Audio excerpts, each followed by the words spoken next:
Before we dive in, drop a quick hi in the comments.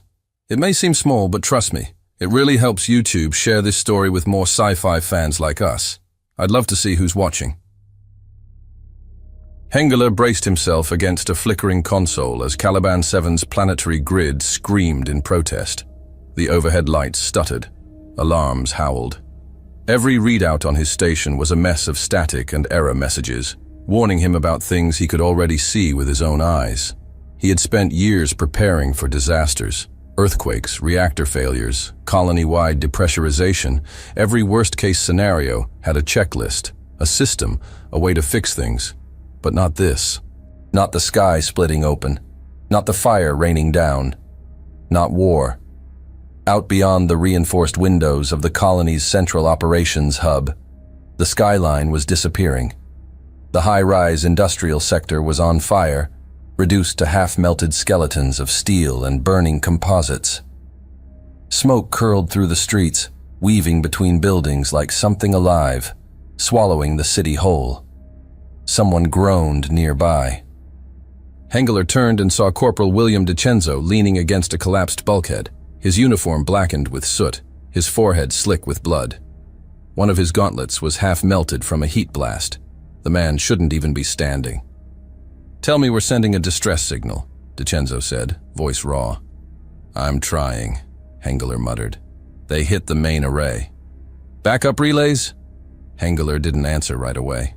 The error codes on his screen already told him everything he needed to know. They're jammed. Every frequency. DiCenzo let out a short, bitter laugh, sliding down the bulkhead. "So that's it, huh? No cavalry." Hengler clenched his fists, staring at the displays. "We're not dead yet." The first wave had been orbital bombardments, not to flatten the colony, just to rip out its teeth.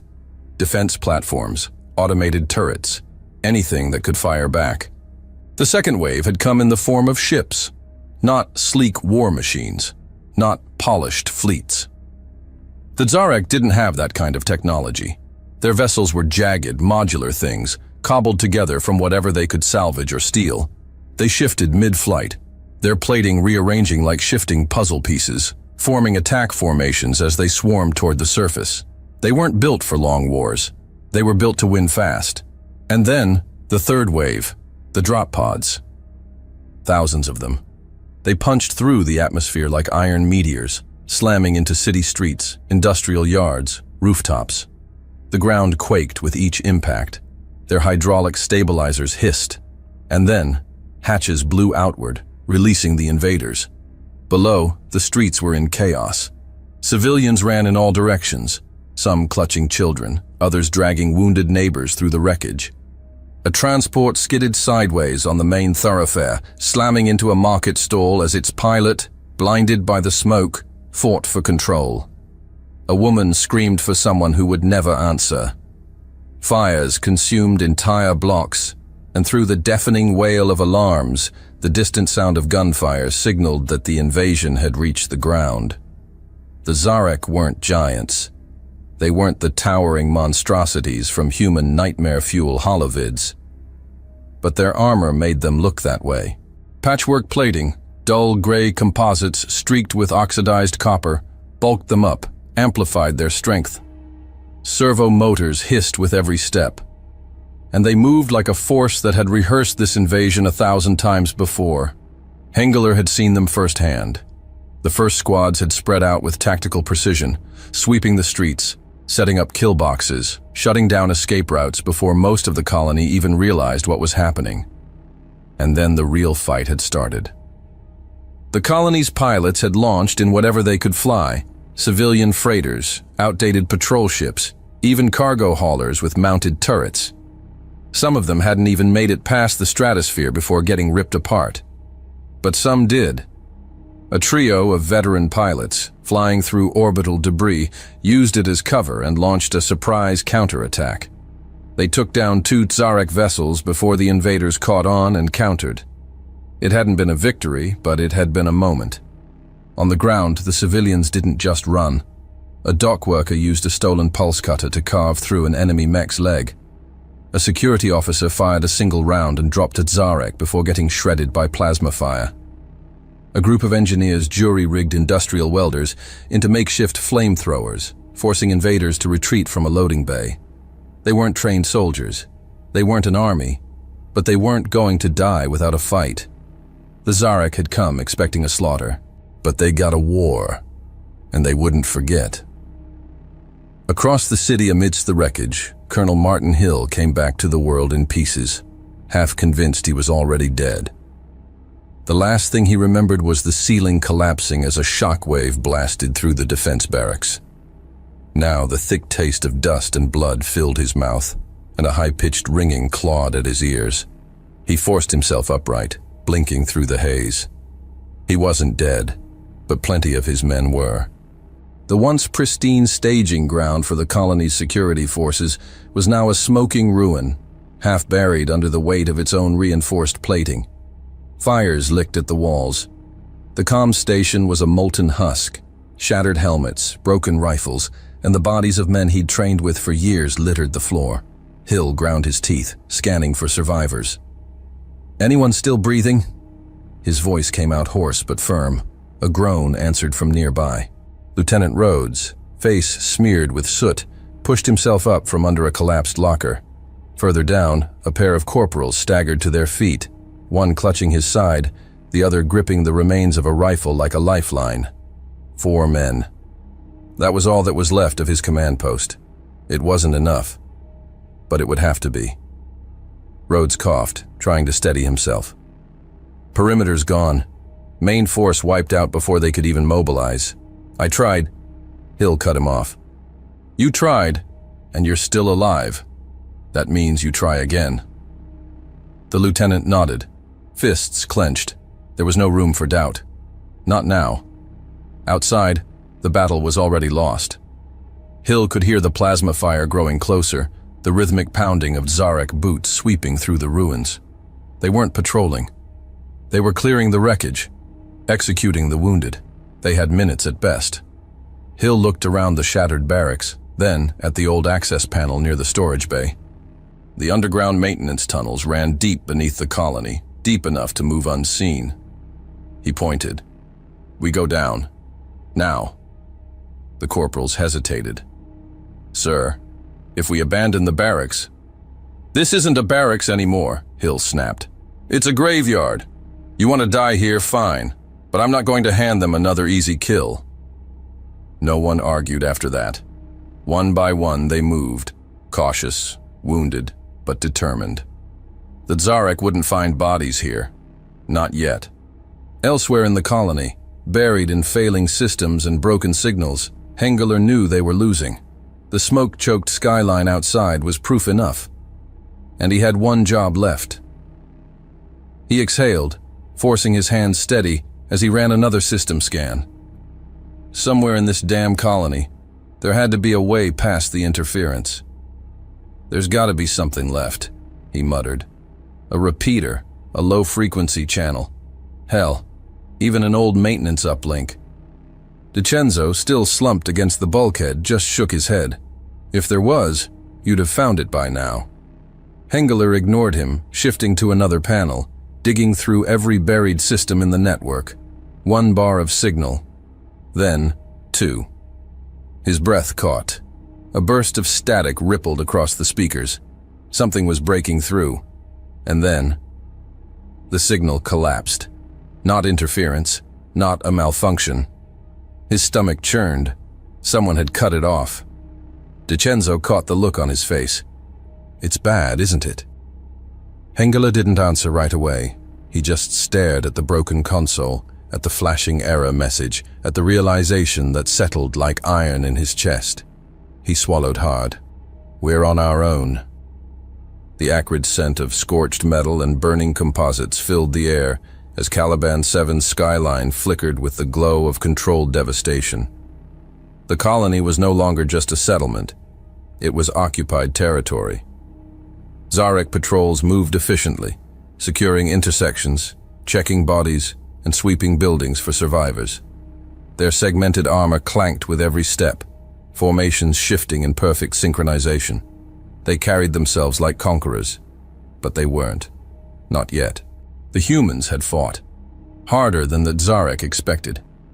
The wreckage of downed ships still smoldered on the outskirts of the city, where desperate pilots had taken the fight into the sky, managing to cripple enemy vessels before being torn apart. In the industrial sector, the husks of Zarek mechs lay sprawled between collapsed buildings, proof that resistance hadn't been instant submission. Some of the colony's security forces had held their ground until they were overwhelmed, their bodies piled at makeshift barricades. And in the lower districts, beyond the reach of the occupation's rigid formations, something else was brewing. The Zarek didn't realize it yet, but they hadn't won. In the ruins of a shipping terminal, Sela Toguchi moved fast, keeping low. The air was thick with dust and the stench of burning plastics. She knew these streets better than anyone, every alley, every hidden corridor between storage yards. Her boots barely made a sound as she darted through a broken fence, slipping behind an overturned transport. A squad of Zarek passed nearby, scanning the area. They moved in a tight formation, disciplined, cautious. Their weapons hummed faintly, charged and ready. One of them paused near the fence, helmet shifting slightly as if listening. Sela didn't breathe. Her fingers curled around the metal bar she'd pried loose from a wreck, feeling its weight, its balance. It wasn't much, but she wasn't out to win a fight, just to survive the next 10 seconds. The Zarek hesitated, then moved on. She counted 3 breaths before shifting her position. She had work to do. The colony's underground tunnels ran deep, connecting warehouses, factories, and distribution centers. Places that weren't in the official maps, places she knew like the back of her hand. And if there were still people left alive, they were going to need ways to move unseen. Across the city, near the ruined defense barracks, Johnny Cove pressed his back against a wall, holding his breath. The alley reeked of spent plasma rounds and blood. He could hear Zarek voices nearby, the sharp clicks of their language cutting through the otherwise dead streets. He adjusted his grip on the sidearm he'd pried from a dead soldier. 1 magazine. That was it. The Marine in him calculated the angles, the numbers. 3 hostiles, 1 direct line of sight. Suicide. But then, just beyond them, movement. A man, no, a kid, maybe 18, stumbled from a side street, hands half raised, shaking with fear. A survivor who had been stupid enough to move in the open. One of the Zarek turned, raised his rifle. Cove moved. A gunshot cracked through the air, sharp and deafening. The first Zarek dropped instantly, the shot punching through the gap in his armor at the neck. Cove was already moving before the body hit the ground. The other 2 spun, weapons shifting. Cove didn't stop. His shoulder slammed into the second, knocking the Zarek's rifle off target. A plasma shot seared past his ear, so close he felt the heat. He fired again, point blank. The third raised his rifle. A blur of movement. The kid had a knife. Didn't hesitate. Drove it between the Zarek's armor plates, a wild, desperate attack that sent them both tumbling. Cove didn't wait to see the outcome. He ripped the rifle from the second body, then ended the fight with a single shot. Silence. The kid panted, eyes wide, knife still embedded in the alien's chest. His hands were shaking. Cove grabbed his shoulder. "You breathing?" A nod. "Good. You're with me now." The kid swallowed hard. "Where are we going?" Cove pulled an extra magazine from the fallen Zarek's belt and slammed it into place. "To find more people who aren't dead yet." Before he could move, a figure emerged from the shadows ahead. Cove snapped his rifle up, then lowered it. Sela Toguchi stepped into view, gripping a length of pipe, her eyes scanning him. The kid, the bodies on the ground. There was no hesitation, no wasted words. She nodded once. Cove returned it. Whatever fight she had been through, she had already made her choice. Without another word, she fell in step beside him. In the Nexus, the Zarek had taken full control. Their leader, Chancellor Vorash, stood before his officers, watching the colony's security feeds flicker on the central display. The occupation was proceeding as planned. Humans were being corralled into containment sites. Military forces had been neutralized. The colony was secured, or so it seemed. "This day will be remembered," Vorash said, voice measured, authoritative. "Not just by us, but by all who doubted the Tsarek dominion. We were dismissed as scavengers, as remnants of an age that would fade. But here, today, we stand as rulers of this world." His officers stood in silent approval. Vorash turned to one of the command staff. "Status of the humans? Containment sectors hold approximately 3,000. Civilian populations are subdued. Resistance is minimal." "Minimal." Vorash echoed the word. "And the interference?" Vorash asked, his gaze shifting to another officer. The Tsarek's comm specialist straightened. "Still active. The stellar anomalies in this system are disrupting long-range transmissions, and most of the short ones too, just as predicted. However, we do not know how long the effect will last." Vorash exhaled, his mandibles clicking in thought. "Then we must move quickly. The humans will not stay disorganized forever. We need them broken, but alive. They are more valuable as leverage than as corpses." A moment passed. Then he gestured to the sector map, where parts of the city flickered with irregular activity. "There," he pointed, "and there, uncoordinated, but persistent." The officer hesitated. "A few scattered holdouts. They are insignificant." Vorash's eyes lingered on the displays. Insignificant forces do not survive long against an overwhelming army. He let the weight of his words settle, then turned to the officer, mandibles twitching in a way that might have been sarcasm. "So tell me, why are they still alive?" Nobody dared to answer. Beneath the city, in the dark tunnels of the utility sector, Jacob Hengeler hunched over a damaged console, working fast. Corporal William DiCenzo stood nearby, keeping his rifle steady, his posture tense. The only light came from the flickering console and the dim emergency strips running along the tunnel walls. Hengeler had spent hours searching for something, anything, that could change their situation, but every scan told the same story. They were cut off, isolated, and alone. The colony's entire communication grid was compromised. He could see the gaps, small pockets where a signal might slip through, but every attempt to force a transmission ended in failure. DiCenzo shifted, glancing toward the tunnel entrance. "How much longer?" Hengeler exhaled through his nose. "I don't know. Maybe never." A sound echoed through the tunnel. Boots on metal. DiCenzo snapped his rifle up, and Hengeler reached for his sidearm, pulse hammering. A low voice cut through the dark. "Hold your fire." A shadow moved beyond the dim emergency lights. Then, Colonel Martin Hill stepped into view, rifle raised, but not aimed. His uniform was torn, his face streaked with ash, but his stance was firm. 4 soldiers followed close behind, weapons ready. For a second, no one moved. Then recognition settled in. Hengeler lowered his gun, tension bleeding out of his shoulders. "Colonel," Hill nodded once. "Engineer." His eyes flicked to the console. "You trying to reach someone?" "If I can find a gap in the interference," Hengeler muttered. "They cut us off, but there's still something. Just need to find the right window." Hill glanced at the screen, then at Hengeler. "Good. Because we need every advantage we can get." The 4 soldiers behind Hill moved cautiously into position. DiCenzo exchanged a glance with Hengeler but said nothing. For the first time since the invasion began, the room didn't feel quite as empty. The 2 men locked eyes. Above them, the city was occupied. Beneath them, the war was about to begin. Hengeler wiped the sweat from his forehead with the back of his sleeve, the glow of the console reflecting off his narrowed eyes. The signal was there, buried, weak, but not gone. The Tsarek hadn't jammed everything. They had cut the primary relays, but something in the backup system was still whispering through the noise. It wasn't enough, but it was a start. Hill crouched beside him, scanning the console with a keen eye. "Can you use it?" "Maybe," Hengeler muttered. "Not for long-distance comms, but I might be able to patch something through. Short range, low frequency, direct transmission only.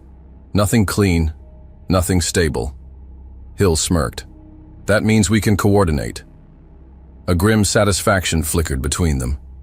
Hengler kept working. Hill turned to his men. We can't sit in the dark any longer.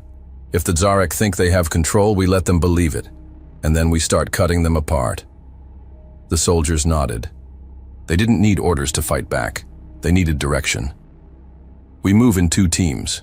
DiCenzo, you and Hengler stay down here. One of the soldiers will stay here with you.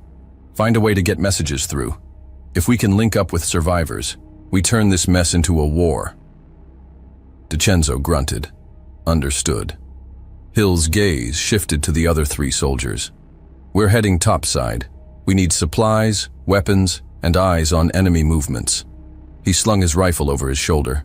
If the bastards want to hold this city, we make them pay for every damn street. With that, Hill turned, motioning for his men to move. As they disappeared into the darkness, Hengler exhaled sharply and got back to work. Above them, on the streets, Kove and Toguchi moved through the ruins like ghosts. The city above belonged to the Zarek, but the streets below, the wreckage, the forgotten corners, the places only workers and engineers ever cared about, belonged to them. Kove had seen occupations before. The first few hours were always the same. Checkpoints went up, supplies got seized, people started disappearing, and then the occupiers got comfortable. That's when they started bleeding. Toguchi pressed her back against a supply truck, eyes scanning the alley ahead. Processing facility up ahead, she murmured. Kove checked his weapon. He had 3 magazines. It would have to be enough. They holding prisoners there? He asked. Toguchi nodded. At least 50. Probably more. Kove exhaled. Good. Let's break them out. The Zarek had repurposed the colony's largest warehouse into a makeshift holding center. Its reinforced walls were perfect for containing people. The guards inside were bored. They'd executed the military survivors already. The civilians weren't a threat. They were wrong. Kove crouched behind a ventilation shaft, watching the patrol patterns. 5 guards outside, another 3 at the main doors. More inside. Toguchi knelt beside him, voice barely a whisper. Cargo access point. There's an emergency override in the main control room. Kove smirked. Can you open it? Give me 5 minutes. Take 3. She vanished into the shadows. Kove moved. The first guard didn't see him until it was too late. The blade slid between the Zarek's armor plates, the body hitting the ground with barely a sound. 2 more patrolled the next corridor. Kove waited for the right moment, then struck. A gunshot. A knife, 2 bodies down. Then, the lights flickered. The security doors slammed open. Inside, the prisoners reacted instantly. The first guard who turned his weapon on them was ripped apart by a mob of desperate hands. The second didn't even get to fire before a stolen rifle blew his skull apart. Kove stormed inside. Move! Toguchi's voice crackled in his earpiece. You've got 30 seconds before reinforcements arrive.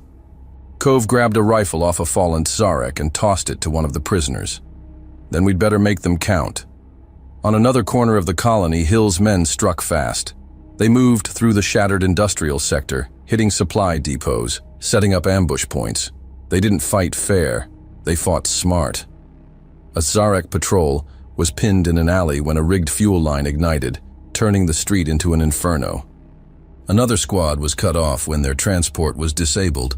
The second they got out, a sniper put rounds through their visors. They were getting frustrated.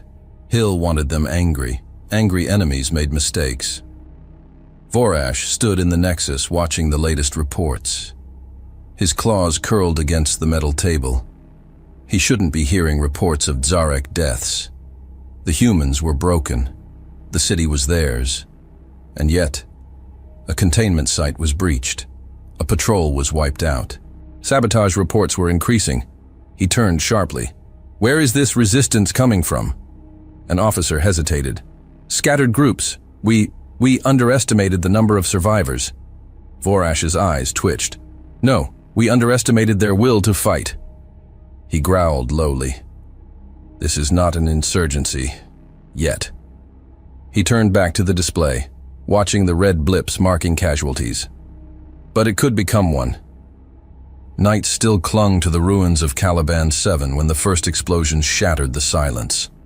Fire bloomed in the industrial district, sending shockwaves through the empty streets as a Zarek fuel depot erupted into flame.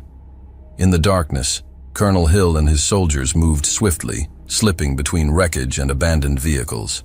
They struck fast, sabotaging supply caches, rigging transport lines to detonate, forcing the invaders onto the defensive before dawn. By the time the second wave of detonations rippled across the colony, Hill had already pulled his team back toward the tunnels. They had done their damage. Now, it was time to regroup. The second day of the occupation began with smoke.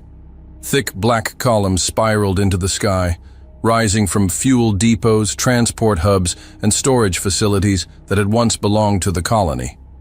Now, they belonged to no one. Explosions echoed through the ruins of Caliban 7 as the resistance struck at the Zarek's supply chains, cutting into the backbone of their logistics. Kova watched from a crumbling rooftop as one of the invaders' forward bases detonated in a violent burst of flame, sending debris flying across the streets below. A distant, distorted scream. Zarek. Good. Behind him, a handful of survivors crouched in the shadows, watching as their sabotage took effect. Former captives, workers, and scavengers who had chosen to fight rather than hide. Some held stolen weapons, others gripped makeshift clubs and blades. They weren't an army, but they were more than just two people in the dark. Kove adjusted his rifle and glanced at Toguchi, crouched by his side, eyes scanning the burning streets. "They're scrambling," she muttered. Kove smirked. "They always do." Beneath them, Zarek squads mobilized in disarray. The alien warriors, once so methodical in their approach, now moved frantically, their lines breaking apart as they struggled to contain the growing chaos.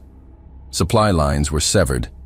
Their transport vehicles, hulking six-legged machines with retractable cargo compartments, were being hijacked or blown apart. Patrol routes were choked with debris, forcing them into unpredictable patterns. They had prepared for a battle. They hadn't prepared for a war of attrition. Vorash stood rigid in the nexus, mandibles tight as he listened to the latest reports. Disruptions, losses, setbacks. The humans were proving to be an infestation rather than prey. He turned toward his officers, his piercing eyes narrowing. "How many supply caches have been lost?" A lieutenant hesitated. 3 confirmed, 2 more compromised. "Fuel reserves, down to 60% capacity. If this continues..." Vorash's gaze snapped to him. A second of silence, just long enough to be a threat. The officer stiffened. "We will adapt," Vorash growled, turning back to the holographic city map. Red markers blinked where supply routes had been disrupted. Infections spreading. "This isn't random," he murmured. The humans weren't just fighting back. They're planning something bigger. Deep in the tunnels beneath the colony, Hengeler jogged behind a squad of armed soldiers, his breath steady, but his mind racing. The underground conduits ran through the bones of Caliban 7, stretching beneath the industrial zones, linking supply hubs and service stations. It was the circulatory system of the city, and right now, it was the only thing keeping them hidden. But it wasn't enough. They needed to communicate. He had an idea, a dangerous one. "Colonel," Hengeler called, pulling up beside Hill as they moved through the dim tunnels. "I think I know why the comms are down." Hill gave him a sharp glance.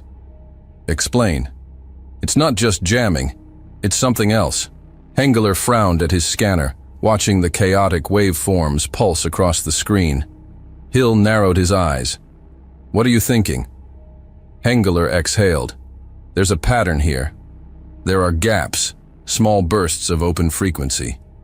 Hill processed that in seconds. "You think we can piggyback on those gaps?" It's irregular, but I think we can work with it, Hengler said. If I reroute transmissions through secondary relays and narrow the bandwidth, we might be able to push short-range comms further than before. It won't be perfect, but it's better than nothing. Hill stopped. He turned to his men. We're changing course. We're heading up. One of the soldiers, Sergeant Kellerman, frowned. Sir, if we break cover now, we get shot, we die, Hill finished. But if we don't figure out how to communicate, we lose anyway. He looked at Hengler. What do you need?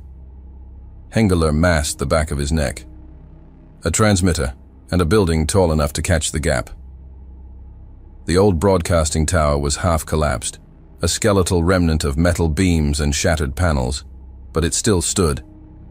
Hengler and Hill crouched behind cover near its base as gunfire tore through the ruined street, plasma bursts melting through rubble. We need to move now, Hengler barked. Hill didn't hesitate. Covering fire! Move! The soldiers unleashed hell, their rifles flashing as they laid down suppressive fire. Hengler ran. He climbed. Metal creaked beneath him, loose debris crumbling away. But he didn't stop. Every movement burned. Every breath came ragged. But he reached the top. And there it was. The gap. His fingers flew over the console. The old transmitter flickered, sparked, then finally caught. He activated the signal. This is Hengler. Any human forces receiving this, respond. A second passed. 2. Then, a few miles Aya, Kova felt the shift before he saw it. The Zarek were changing tactics. He and Toguchi had spent the last few hours using every advantage the city gave them, setting traps, cutting power, leading patrols into dead ends where explosives waited. The invaders had struggled to adapt at first, their rigid formations breaking down as they tried to react. But now, Kove crouched against a wall, watching a group of Zarek as they advanced through the streets. Their movements were tighter, smarter. They weren't just searching, they were herding. They're shifting tactics, Toguchi whispered. Kove nodded, watching as their patrols moved with more intent. They weren't perfect yet. Still gaps in their coordination, still moments of hesitation, but they were learning. Then, his radio crackled. At first, just static. Then, a pulse, a shift in the noise. And finally, a voice. There's somebody listening? This is Cove. Who the hell is this? Hengler nearly collapsed in relief. Resistance. We're alive down here. A pause. Then Cove's voice came back, sharp and certain. Not just down there. We've been fighting topside. Hill's voice cut through the comms. Then it's time to fight together. The connection was weak, but it was enough. Cove kept his eyes on the dimly lit corridor, weapon ready, while the voices crackled through the makeshift comm line. Hill, Hengler, survivors beneath the colony. He could hear the weight in their voices, the same weight that had been pressing on his own shoulders for the last 2 days. This changes things. Hill's voice came through, steady but sharp. Cove exhaled. Yeah, it does. Toguchi knelt beside him, adjusting the comm relay they'd stolen from a Zarek patrol. It barely worked, but it was still functioning. She looked up, eyes scanning the darkened detention center where survivors were still securing weapons from their fallen captors. First time we're not just reacting, she muttered. Cove tapped his earpiece. Hill, we need to hit them harder. If we don't, they'll regroup and lock this place down tighter than before. A brief silence. Then, Hill's response. We already have a plan. We're working out the details now. The underground safe house smelled of fuel, sweat, and scorched metal. The stolen comm unit flickered weakly, casting dim light on Hengler's strained expression as he adjusted the frequency. Hill stood beside him, rifle strapped across his chest, waiting. We need to move, Hengler said. The longer we stay cut off, the worse this gets. I think I know how to handle this, but we need to get to the communication station if we want to break through this interference. Hill nodded. Then we get you there. But that's across open ground. We won't make it without them seeing us coming. A pause. Then Cove's voice crackled through the comms. "Then we hit them first, hard." Hengler adjusted his glasses. "Unless we had something to draw their attention away." Cove caught on. "A ship. But where can we find a ship?" Hill nodded grimly. "We have one. An old one, but will serve." That caught Hengler's attention. Hill continued. "There's a hangar near the outer district. Zarek haven't touched it yet. I spotted a colony transport there when we were moving supplies. If we can launch it, they'll think we're trying to escape." Hengler frowned. "I can reprogram it, but they'll shoot it down fast." "It doesn't need to last long," Hill said. "Just long enough for us to move." Cove's voice came through again. "Then while they're chasing ghosts, we take Sector 3. They're still holding people there." Hill nodded. "We hit them from two sides. Hengler and I take the hangar, reprogram the transport, then push for the station. Cove, you take the civilians and hit the detention center." Hengler glanced at Hill. "And how do we get from the hangar to the station without getting lit up?" Before Hill could answer, Taguchi's voice crackled through the comms. "I know how." There was a pause. Then Hill adjusted his earpiece. "All right, Taguchi, talk to me." Her voice came steady. "There's an underground loading tunnel connecting them. Used to be for supply transfers before we switched to drone haulers. Most people don't know about it." Hengler frowned. "And you do?" A slight chuckle came through the line. "Some of us actually paid attention during colony orientation." Hill exhaled. "All right, we have our way in." Cove's voice came back through the comms. "We move fast. The moment that ship explodes, we hit them hard." Hill nodded. "We do this fast. We do this clean." They moved. Through shattered streets, past burning wreckage, staying low, staying unseen. Every shadow could be a threat, every turn a potential death trap. But they kept moving, because stopping meant dying. Then, the hangar came into view. It was a graveyard. Scorched plating, shattered machinery, broken hulls from the first wave of the invasion. Hengler crouched beside the transport's interface, rewriting its launch protocols line by line. His fingers moved fast, sweat forming on his brow. "It has to work," he thought. Hill stood by the entrance with Kellerman and the other soldiers, rifles trained on the doors. They didn't expect visitors, but they weren't taking chances. "Engine ignition in 30 seconds, Hengler said. Hill nodded. "Fall back to position."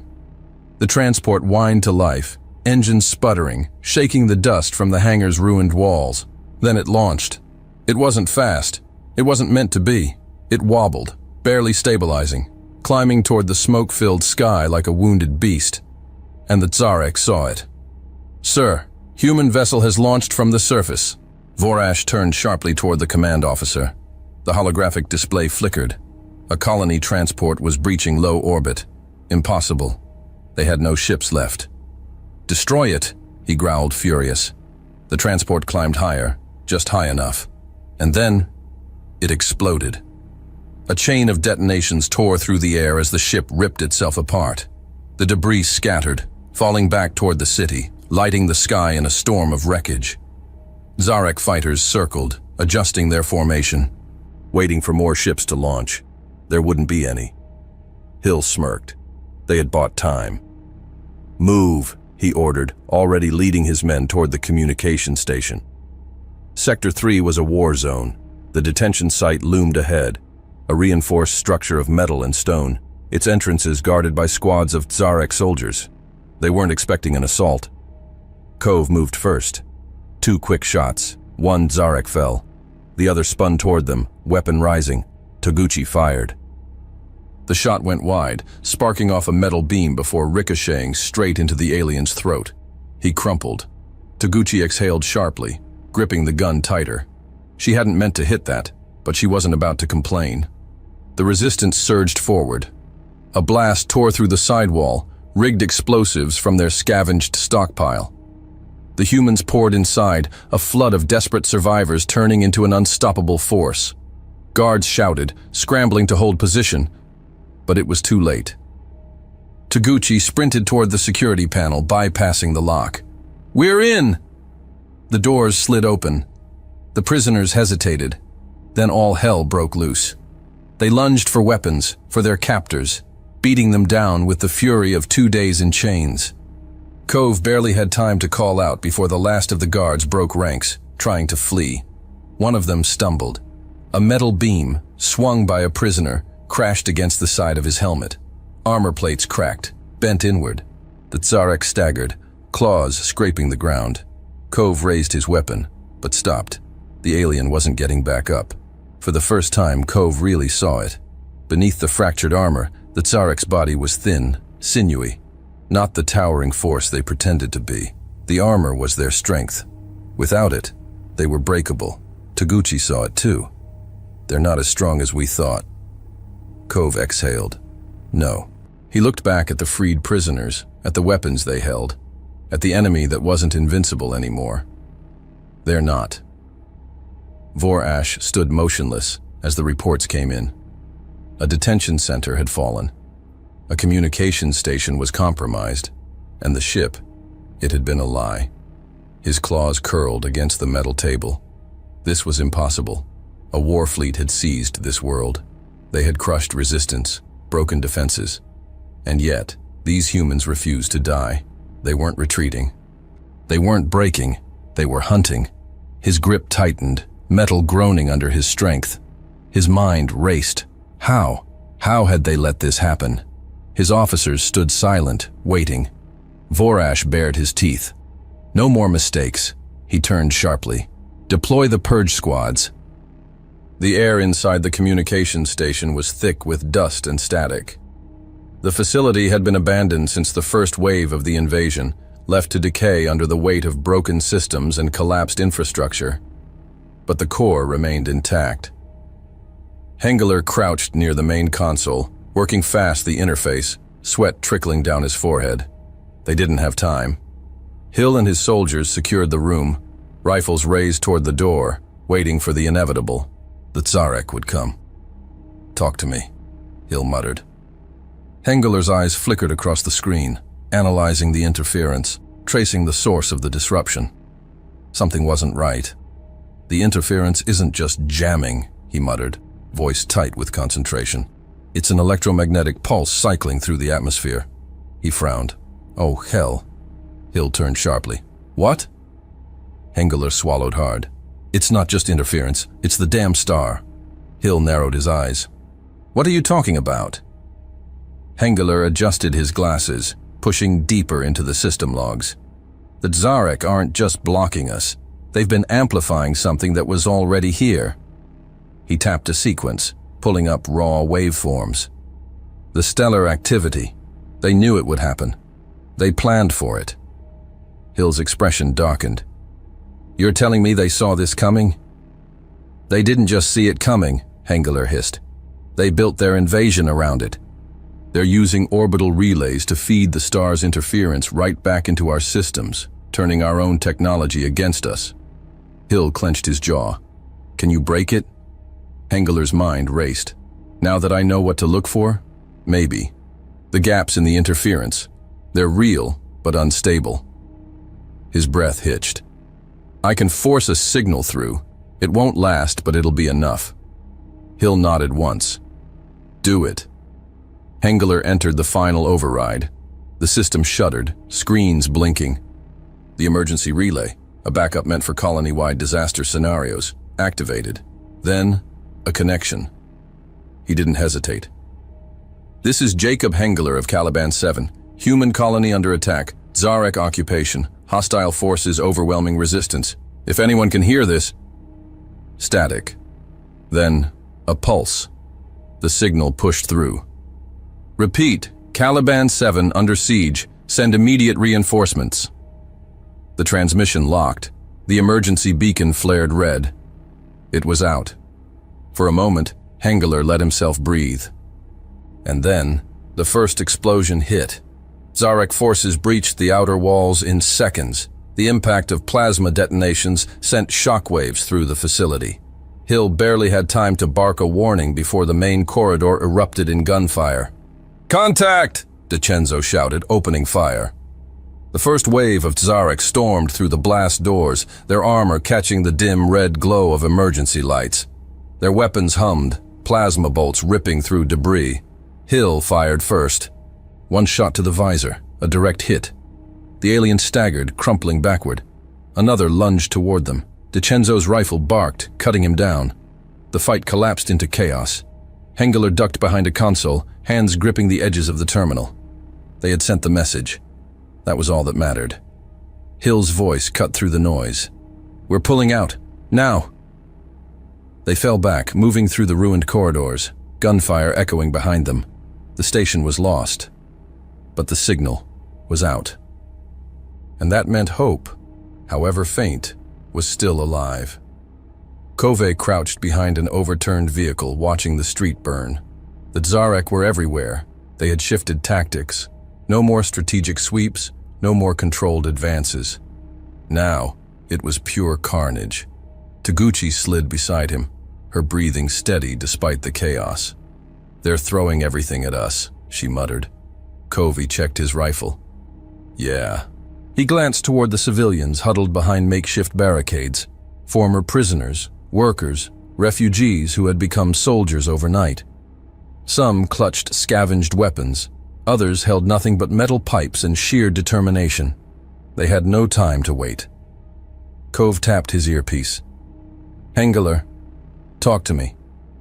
The response came between breaths. "Message is out." Kove let out a slow breath. Reinforcements would come. But until then, they had to survive. His gaze shifted toward the Tzarek shock troops advancing down the boulevard. He could see their armor, intact, reinforced. That had to change. He turned to Taguchi. "We need to hit them up close." She frowned. "You want to rush them?" Kove shook his head. "I want to strip them." The signal was given. Then the trap was sprung. The first explosion sent the Tzarek scrambling. Kove's group moved through the dust and fire, using the distraction to close the gap. A soldier swung a metal beam, smashing against a Tzarek's helmet. The alien staggered, and Kove was there, ripping at the cracked armor, exposing the sinewy flesh beneath. The alien reeled back, weaker, unbalanced. Taguchi fired. The shot tore through the unarmored torso. The Tzarek collapsed, and that was it. Kove's eyes burned with realization. They weren't invincible. He turned, grabbing the nearest fighter, a former dock worker, still gripping a steel rod in shaking hands. "Aim for the armor! Break it! Tear it off!" The civilians didn't hesitate. A wave of desperate fury crashed against the invaders. Tzarek warriors, once towering and unstoppable, fell under the sheer force of human ingenuity and rage. The streets became a war zone. Vorash paced in the nexus, his claws tapping against metal. The battle reports came too fast. Losses, resistance, entire sectors falling into disarray. The occupation was crumbling. His chest tightened with a mix of fury and disbelief. This was impossible. An officer hesitated before speaking. "Leader Vorash, we intercepted a transmission from the human communication station." Vorash stopped. His eyes narrowed. "What transmission?" The screen flickered, then static. Fragments of the distress call, partially corrupted by interference, echoed through the nexus. "Repeat. Caliban 7 under siege. Send immediate reinforcements." Silence filled the room. Metal groaned under his claws as Vorash clenched his fists. They had done it. Somehow, with limited resources and no real chance of success, the humans had sent a distress call. His heartbeat quickened. This didn't make sense. They were crushed, surrounded. How were they still doing this? His gaze swept over his officers. None dared to speak. For the first time, he felt it, a sliver of fear creeping beneath his skin. This couldn't happen. "Prepare all troops." His voice was low, cold. An officer hesitated. "Leader, our resources are—" Vorash turned, his eyes burning with fury. "I said all of them." The officer swallowed hard and nodded. Vorash turned back to the colony's hologram, watching the human resistance points flicker like a virus refusing to be erased. "If they want to fight to the end," he growled, Then we will give them the end. Smoke and the acrid scent of scorched metal choked the city. The war had reached its peak.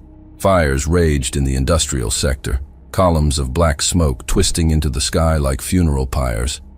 The streets, once littered with the shattered remains of resistance, now bore the scars of a battle shifting against the invaders. Hill pressed his back against the remnants of a collapsed barricade, his rifle gripped tight. Plasma fire streaked across the avenue, the bursts reflecting off the cracked visors of his men. Beside him, Hengler crouched low over a portable interface, hands darting across the screen as he rerouted power grids and mapped enemy positions. "They're coming in heavier than before," Hill muttered, watching as another Zarek squad pushed forward, their armor reflecting the firelit streets. "They know they're losing control," Hengler replied, not looking up. Across the city, Cove and Taguchi led their ragtag force of armed civilians through a winding network of alleyways. They moved with purpose now, not as prey avoiding their hunters, but as wolves closing in on a wounded predator. The resistance had adapted quickly. They weren't just firing anymore, they were targeting weak points, striking joints, severing power sources, forcing the Zarek to fight without the armored suits that made them powerful. The moment one of the invaders lost their plating, the battle shifted. Taguchi whispered into her comms, "They're funneling forces toward the reprocessing plant. If they get there, they'll have direct access to the water reserves." Cove swore under his breath. "They're trying to make sure we don't win even if we kill them." "They want to burn the whole damn place down," she agreed. "We have to stop them." Cove slipped behind the wreckage as a Zarek squad moved past, their formations tightening in the open street. He watched as two of them peeled away, clearing debris near a breached supply station. He signaled Taguchi and the others. They moved in quick and silent. The first Zarek didn't see the attack coming. A civilian wielding a heavy wrench slammed it against the armor's exposed servos, sending sparks flying. A second strike severed the connection, forcing the armor to lock. The alien let out a sharp, guttural noise, panic setting in as he struggled against his own suit. Cove ended it with a single shot. Taguchi took the second target. A small explosive, barely more than a repurposed mining charge, was shoved into the back vents of the armor before it detonated, sending the alien sprawling. His unarmored limbs twitched weakly, then went still. Hill's comm crackled to life. "They're targeting the reprocessing plant," Cove's voice came through. "If they take it out, the colony won't be livable, win or lose." Hill's fists clenched. "Understood. We'll cut them off." He turned to Hengler. "We need a way into that plant before they do." He nodded, his eyes scanning the structural layouts. "There's an access corridor beneath the main refinery. Utility tunnels run straight to the plant." "Will the doors open for us?" Hill asked. Hengler let out a breath. "Not without some persuasion." Hill nodded. "Get it done." The Zarek forces pressed forward, their numbers still overwhelming. Vorash had abandoned strategy. This was now sheer endurance. If they couldn't hold Caliban 7, they would make sure no one else could. His mandibles clicked in irritation as more reports flooded in. The impossible had happened. The humans had forced an occupying force into retreat. This was not how it was supposed to go. His claws curled against the metal railing of the Nexus, his officers watching him, waiting for orders. "Deploy everything," Vorash growled. "Every last soldier, every last resource. No retreat, no surrender." The officer hesitated. "But leader, that would mean—" "I know what it means," Vorash roared. "I will not return to our world with failure." Silence fell over the Nexus. The order was clear. This was the endgame. At the reprocessing plant, the first wave of Zarek forces arrived, moving with brutal efficiency. They weren't securing the area. They were rigging it for destruction. The resistance struck before they could finish. Hill's team emerged from the tunnels in a coordinated assault, rifles barking in rapid succession. The Zarek, caught mid-preparation, scattered under the sudden attack. Hengler sprinted toward the control panel, ducking low as a burst of plasma fire scorched the wall beside him. He slammed his toolkit against the panel, forcing a manual override. "We need more time," he shouted. "We don't have it," Hill shot back, laying down, suppressing fire. Kove's group arrived from the opposite end of the facility, catching the remaining Zarek in a brutal pincer. Civilians, scavenged weapons in hand, tore into the invaders. Toguchi moved swiftly, flanking the demolition teams and taking them down before they could activate the charges. One Zarek, his armor partially disabled, lunged at her in desperation. She twisted, using his own momentum against him, and sent him crashing against a supply crate. He scrambled up, reaching for his rifle. A wrench struck the exposed flesh of his arm, shattering bone. Toguchi stood over him, breathing hard, gripping the bloodied tool. He didn't get back up. Hengler slammed his fist against the panel. The emergency lockdown engaged, shutting down the reactor's destabilization sequence. The colony wouldn't die today. The final squads of Zarek fought viciously, but the tide had turned. They were being pushed back. Isolated pockets of resistance overwhelmed them, cutting them down, forcing them to abandon ground. Hill's rifle clicked empty. He drew his knife instead, driving it between the plates of a Zarek's armor. The alien gurgled something in his native tongue before falling limp. Across the city, the same pattern played out. The resistance wasn't just surviving anymore. They were turning the tide. Vorash watched the battle reports in stunned silence. No. They had planned for every variable, every possibility. And yet, he saw it clearly now. Their forces were broken, their strategy in ruins. His claws dug into the console. "There," he started. His voice was hoarse. He swallowed hard. "They're everywhere." He turned sharply to his officers. "We deployed everything we had, every last resource." The words tasted like bile. This wasn't just a battle. It was their species' future, decided in a single desperate act. He had promised his people that this war would elevate them, that this invasion would reshape their destiny. So they had sent everything, not just ships, not just soldiers, but the very backbone of their military might. And now, piece by piece, it was being destroyed. Vorash knew they could kill everybody and destroy the whole colony, if they had time, if they had reinforcements. But even this would not be a victory, and there were no reinforcements, because he had already sent them all. He had staked everything and lost it all. The Nexus trembled under the weight of its own failing systems.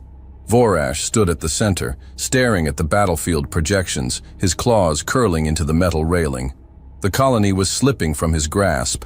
His mandibles twitched. His breath came sharp and unsteady. No, he would turn the tide. His officers stood frozen, their gazes darting between each other, silent in their failure. Cowards, weaklings. They had allowed this. Vorash's vision blurred with rage. He turned sharply, slamming a clawed hand against the console, his voice a guttural snarl. "Deploy the bombers. Every last one. Flatten everything. No prisoners, no survivors. Burn this world to the bedrock." The officers hesitated. His nostrils flared wide. "Now!" Scrambling hands moved over controls, issuing the command. A moment later, the feed updated. Dozens of Zarek bombers, the last remnants of their air fleet, launching from hidden staging points across the planet. Vorash growled. It wasn't enough to order it. He would lead it. He would watch this world burn from the sky. He turned to his bridge crew. "Prepare my ship for launch. I will lead this assault myself." The hesitation was brief. Commands flashed across displays, executed without question. Vorash barely noticed. His eyes remained locked on the burning colony below. He would not leave this to chance. He would see this world destroyed with his own eyes. Kove pressed his back against a shattered bulkhead, rifle gripped tight. They were losing ground. Explosions rocked the streets, fire licking at broken buildings as the Zarek assault intensified. A burning transport lay half-collapsed across the avenue, its twisted hull trapping the screams of those still inside. Smoke choked the air. Bodies, human and alien, littered the ground. His comm crackled. Toguchi. Kova. They're escalating. Another explosion. Plasma fire ripped through civilians trying to flee a collapsed structure. A woman crumpled mid-stride, clutching her gut as her lifeblood soaked through her tunic. A man trying to drag her away was cut down seconds later. Zarek pushed forward, methodical, relentless, stepping over corpses like they were nothing. Toguchi's voice came sharp. "We hold this position, or we all die." No argument. Kove snapped his rifle up, sighting a Zarek officer giving orders near an abandoned checkpoint. He exhaled, pulled the trigger. The round punched through the alien's exposed throat. The remaining squad hesitated, just long enough. Civilians, wounded, desperate, enraged, rushed the gap. A dock worker drove a makeshift spear into the visor of another Zarek. Someone else grabbed a discarded plasma rifle and fired wildly into the advancing troops. The street became a killing ground. They weren't fighting for victory anymore. They were fighting for vengeance. Through the industrial complex, Hill moved with deadly precision and cut down the last two Zarek blocking their path. His rifle barked twice, one shot to the chest, the other through the skull. The aliens slumped against the rubble, blood pooling beneath them. He wiped sweat from his brow and turned to his men. "Keep pushing. We need to break them here." The resistance had tightened the noose. The Zarek were cornered, their once coordinated forces now scattered, leaderless. Hill's soldiers knew it. They could feel it. They moved with intent, cutting through the remaining invaders like predators sensing weakened prey.